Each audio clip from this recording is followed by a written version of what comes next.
I'm sure many of you have already seen this plant taking the internet by storm. Known for its unique pinecone-shaped red flowers that contain an aromatic nectar famously used as shampoo by native Hawaiians. Today, I'm going to show you how easy it is to grow your own shampoo ginger right at home, and you don't even have to be in a tropical climate.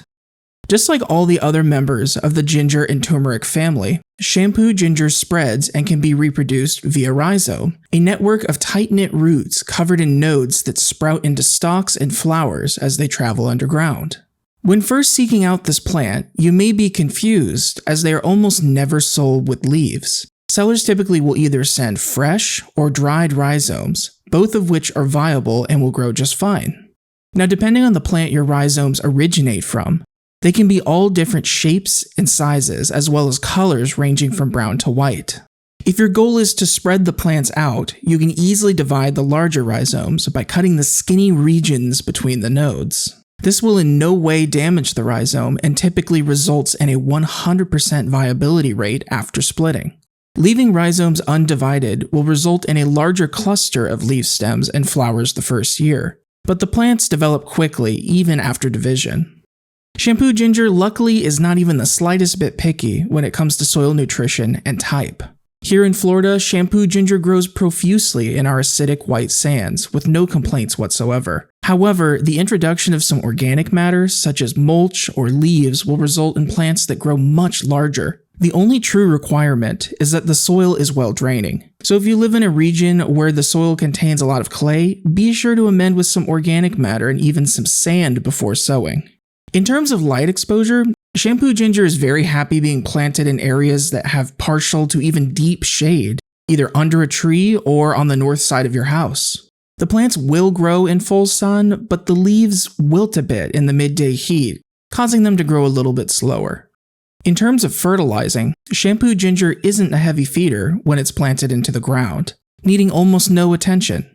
But in a container, a few tablespoons of 10-10-10 once a month will easily keep these plants happy throughout the growing season. Now for those of you in colder climates, shampoo ginger is only hardy from zones 8B through 11 when planted in the ground, tolerating subsoil temperatures as low as 20 degrees Fahrenheit. The leaves and stems of the plants will burn back at 28 degrees. The rhizomes will remain strong and healthy in the ground. But in Zone 10, the plants will actually just dry up after the summer rain subsides. This usually happens in mid to late October, and the plants will re-emerge the following year, in the month of June.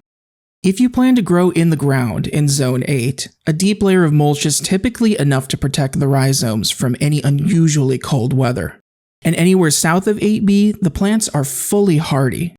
Now for those of you in the really cold zones north of Zone 8, container growing is a must, and lucky for us gardeners, shampoo ginger grows great in a container. You'll want to start with a pot that is a minimum of 16 inches wide per full-sized rhizome. Any off-the-shelf potting mix that drains well will be loved by these plants.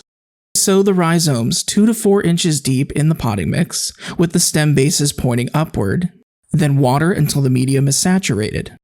Keep the soil moist, and in just a few weeks' time, you will have new shoots emerging from your rhizome. Flowering begins in August and will typically reach peak color around late September. The cones or flowers will start out green in the summertime and gradually shift red over time, showcasing their full color for an entire month each year. When temperatures outdoors begin to dip into the high 20s and the leaves start to dry up, this is when you want to begin the overwintering process. Take a pair of pruning shears and cut all the leaf and flower stems down near the soil level. After pruning, bring the container inside your house and place it in an area that is consistently cool and dark. This will ensure that the rhizome remains dormant throughout the full duration of winter. Gently water the soil, ensuring that it stays lightly moistened. It is important not to overwater at this stage, as doing so could either break dormancy too early or rot the rhizome. At the start of spring, place the container into a sunny window and deeply water the soil to encourage growth. In about a month's time, sprouts will begin to emerge and your plants will be ready to thrive again throughout the growing season. I hope you guys all enjoyed this video. If you have any additional questions, feel free to drop them in the comments below, and happy growing!